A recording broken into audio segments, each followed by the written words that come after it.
Assalamualaikum warahmatullahi wabarakatuh.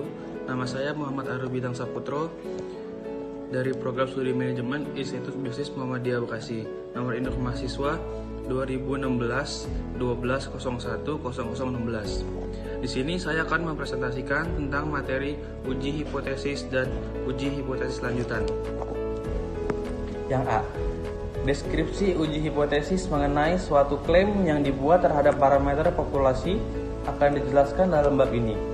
Dengan demikian, komponen-komponen dalam uji hipotesis seperti hipotesis nol, hipotesis alternatif, statistik uji, nilai P, nilai-nilai kritis, dan daerah-daerah kritis juga dibahas dalam bab ini secara merinci. B. Relevansi dalam statistika inferensial aktivitas utamanya adalah menggunakan data sampel untuk mengestimasi parameter populasi dan menguji suatu klaim mengenai parameter suatu populasi. Bab 2 sudah membahas bagaimana mengestimasi proporsi, mean, simpangan baku, dan variansi dari suatu populasi. Dalam bab ini akan difokuskan pada aktivitas statistika inferensial yang kedua, yaitu melakukan uji hipotesis formal untuk menguji suatu klaim yang dibuat untuk terkait proporsi, mean, simpangan baku, dan varian populasi. Dengan uji hipotesis tersebut, kita akan bisa membuat argumen-argumen yang berdasarkan bukti sampel sehingga argumen yang kita buat tersebut menjadi argumen yang kuat. C. Capaian pembelajaran. Yang pertama, mengidentifikasi hipotesis nol dan hipotesis alternatif ketika diberikan klaim mengenai parameter populasi, yaitu proporsi mean, simpangan baku, dan variansi. Yang kedua, menentukan statistik uji, nilai-nilai kritis, nilai P, menyatakan kesimpulan akhir yang bisa menjawab klaim awal. Yang ketiga, menggunakan data sampel untuk melakukan uji hipotesis formal terhadap suatu klaim mengenai proporsi suatu populasi. Yang keempat, menggunakan data sampel untuk melakukan uji hipotesis formal terhadap suatu klaim mengenai mean suatu populasi ketika simpangan baku populasi tersebut diketahui ataupun tidak diketahui. Yang kelima, menggunakan data sampel awal untuk melakukan uji hipotesis formal terhadap suatu klaim mengenai simpangan baku dan variansi populasi. Yang keenam, terampil menggunakan teknologi informasi untuk menyelesaikan permasalahan statistik terkait uji hipotesis. Yang ketujuh, merefleksikan hasil analisis data dan berdasarkan hasil analisis tersebut memberikan tindak lanjut untuk kepentingan bersama. Jenis-jenis hipotesis. Dalam suatu distribusi, ekor adalah daerah-daerah kritis ekstrim distribusi tersebut. Tentu saja, daerah-daerah kritis ini dibatasi oleh nilai-nilai kritis. Berdasarkan banyaknya dan letak ekor suatu distribusi, uji hipotesis dibagi menjadi 3 yang dijelaskan sebagai berikut. Yang pertama, uji ekor kiri. Daerah kritis berada di daerah kiri ekstrim di bawah kurva. Yang kedua, uji ekor kanan. Daerah kritis berada di daerah kanan ekstrim di bawah kurva. Yang ketiga, uji 2 ekor. Daerah-daerah kritis berada di 2 daerah ekstrim yang di bawah kurva.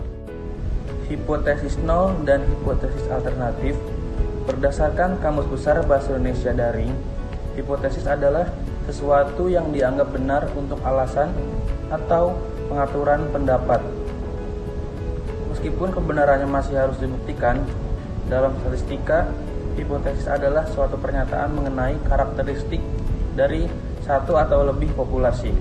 Karena biasanya sangat sulit atau bahkan tidak mungkin untuk menggali informasi mengenai karakteristik populasi secara langsung. Maka, kita bisa menggunakan data sampel dan melakukan uji hipotesis. Definisi uji hipotesis adalah suatu prosedur yang didasarkan pada bukti sampel dan peluang untuk menguji pernyataan mengenai karakteristik dari satu atau lebih populasi. Karena dalam uji hipotesis, kita menggunakan data sampel yang karakteristiknya bisa berbeda dari sampel ke sampel. Kita tidak bisa yakin 100% terhadap kesimpulan akhirnya. Kesimpulan akhir tersebut bisa membenarkan atau menyalahkan klaim yang kita buat. Karena klaim tersebut bisa benar atau salah, maka terdapat dua jenis hipotesis, yaitu hipotesis alternatif dan hipotesis nol. Definisi hipotesis nol yaitu dinotasikan dengan H0 adalah hipotesis yang akan diuji. Istilah nol di sini menyatakan tidak ada perubahan, tidak ada pengaruh, atau tidak ada perbedaan. Hipotesis nol akan diasumsikan benar sampai bukti sampel berkata sebaliknya. Hipotesis alternatif dinotasikan dengan H1 adalah hipotesis yang berbeda dengan hipotesis nol. Hipotesis alternatif merupakan hipotesis yang kita cari bukti untuk mendukungnya. Tanda dalam hipotesis nol, meskipun ada beberapa peneliti yang menggunakan simbol kurang dari dan lebih dari, dalam hipotesis nol di dalam buku ini hanya akan digunakan dalam tanda sama dengan.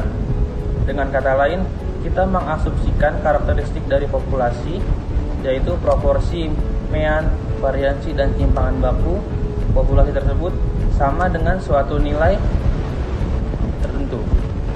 Hal ini dimaksudkan agar kita bisa menggunakan distribusi tunggal dalam uji hipotesis yang kita lakukan. Ketika kita akan melakukan uji hipotesis, maka kita harus mengidentifikasi hipotesis nol dan hipotesis alternatifnya. Kedua, hipotesis tersebut bisa ditentukan melalui langkah-langkah tersebut. Langkah-langkah berikut. Yang pertama, identifikasi klaim atau hipotesis yang akan diuji dan dinyatakan klaim atau hipotesis tersebut ke dalam bentuk simbol matematis. Yang kedua, nyatakan bentuk matematis yang harus benar ketika klaim awal salah. Yang ketiga, dengan menggunakan dua bentuk matematis sebelumnya, H0 dan H1 bisa diidentifikasikan sebagai berikut. Yang A, H1 adalah bentuk matematis yang tidak memuat tanda sama dengan. Dengan demikian, H1 memuat tanda atau naskah ini masih B. Yang B, H0 adalah bentuk matematis yang menyatakan bahwa parameter populasi sama dengan nilai tertentu. Klaim awal bisa menjadi salah satu dari H0 dan H1, tetapi mungkin juga tidak bisa menjadi satu dari kedua hipotesis tersebut. Dasar-dasar uji hipotesis. Sudah biasa jika kita memiliki dugaan terhadap fenomena di sekitar kita. Dugaan tersebut biasanya muncul dari pola yang telah kita amati atau kejadian yang telah kita alami sendiri. Agar dugaan tersebut menjadi kesimpulan yang kuat, kita harus menyediakan bukti-bukti yang masuk akal dan dikemas dalam kaidah-kaidah ilmiah. Statistika inferensial bisa digunakan untuk tujuan ini. Dengan uji hipotesis, kita bisa mengolah bukti-bukti yang kita miliki untuk menghasilkan kesimpulan yang kuat. Uji hipotesis didasarkan pada aturan kejadian langka. Aturan ini dijelaskan sebagai berikut.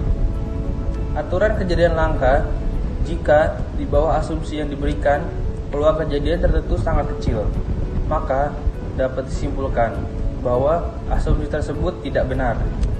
Berdasarkan aturan tersebut, kita akan menguji dugaan kita dengan mengklasifikasikan apakah bukti sampel kita merupakan kejadian yang mungkin terjadi karena kebetulan ataukah kejadian yang sangat tidak mungkin terjadi karena kebetulan.